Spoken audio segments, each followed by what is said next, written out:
రాజమహేంద్రవరం గోదావరి తీరంలో పుష్కర్ ఘాట్కి వెళ్ళే దారిలో ఒక పక్కన రైల్వే ట్రాక్ వెళ్తుంటే దానికి అవతలి పక్కన సరస్వతి ఘాట్ ఉంటుంది. సమ్మర్లో సాయంకాలాన సేద తీరడానికి ప్రజలు ఈ సరస్వతి ఘాట్కి వచ్చి సేద తీరుతుంటారు.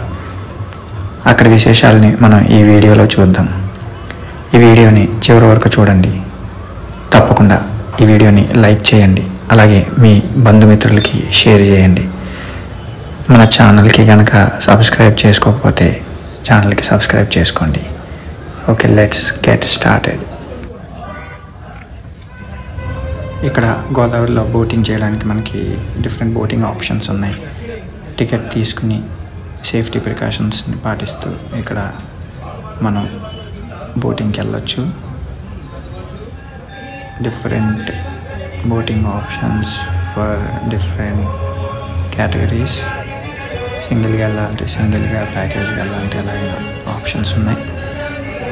తర్వాత ఇక్కడ వ్యాస భగవానుడు, విఘ్నేశ్వరుడు విగ్రహాలు ఉంటే అక్కడి నుంచి అలా ముందుకు వెళ్తే సమ్మర్లో ఆ సమ్మర్ తాపం నుంచి ఆ చల్లదనం కోసం ఇక్కడ కూర్చొని సేద తీరుతుంటారు రాజమహేంద్రవరం వాసులు, టూరిస్టులు.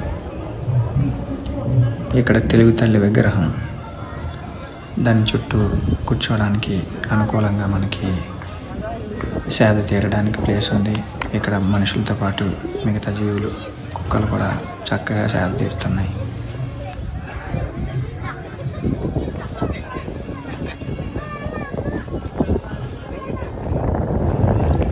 గలగల పారుతున్న గోదావరి, ఆ పక్కన సేద తీరుతున్న ప్రజలు. జై శ్రీరామ్, ఓం నమః శివాయ. ఈ గోదావరి తీర ప్రాంతంలో ఎన్నో దేవాలయాలు నెలకొని ఉన్నాయి. వాటిని మనం వేరే వీడియోలో చూడొచ్చు. ఇక్కడ సమ్మర్లో సేద తీరడంతో పాటు సాంస్కృతిక కార్యక్రమాలు కూడా జరుగుతుంటాయి.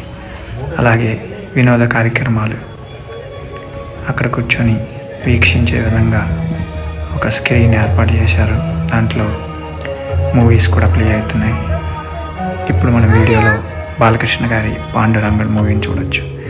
అలాగే ఇక్కడ సమ్మర్లో special training classes, classical dance, music, వాటి మీద స్పెషల్ క్లాసెస్ జరుగుతుంటాయి. ఇక్కడ ఈ వెనక గోశాల కూడా ఉంటుంది. ఇక్కడ గో సంరక్షణ చేస్తూ గోవుల్ని పెంచుతుంటారు. ఇది రాజమహేంద్రవరం గోదావరి తీరంలో సరస్వతి ఘాట్లో సమ్మర్ సాయంకాలాన ప్రజలు ఎలా సేద తీరుతున్నారో చూడండి. ఇక్కడ కూర్చొని వినోద కాలక్షేపం చేసిన తర్వాత ఇక్కడి నుంచి బయటికి వెళ్ళిన తర్వాత వినోదంతో పాటు విహారం, అలాగే ఆహారం, దానికోసం అరేంజ్మెంట్లు ఉన్నాయి. ఇక్కడ ఉన్న స్టాల్స్లో శ్రీ జ్ఞాన సరస్వతి పీఠం, ఆ పక్కన మనం chaat, mixture, ice creams, cool drinks, అలాగే పిడత కింద పప్పు, ఇంకా సమ్మర్లో చల్లదనం కోసం ఆ వేడి తాపాన్ని నుంచి బయటపడడానికి ఐస్ గోలా స్పాట్ స్పెషల్. అలాగే ఇక్కడ రాగి జావ కూడా ఉంటుంది. అయితే ఇది సాయంత్రం కాకుండా ఉదయం పూట ఉంటుందన్నమాట. ఇలా విహారంతో పాటు ఆహారాన్ని, దానికోసం మా పల్లె దోశ కూడా ఉంది. మీరు కూడా ఇక్కడికి వచ్చి ఒక సాయంకాలం సమయాన్ని గడపండి. See you again.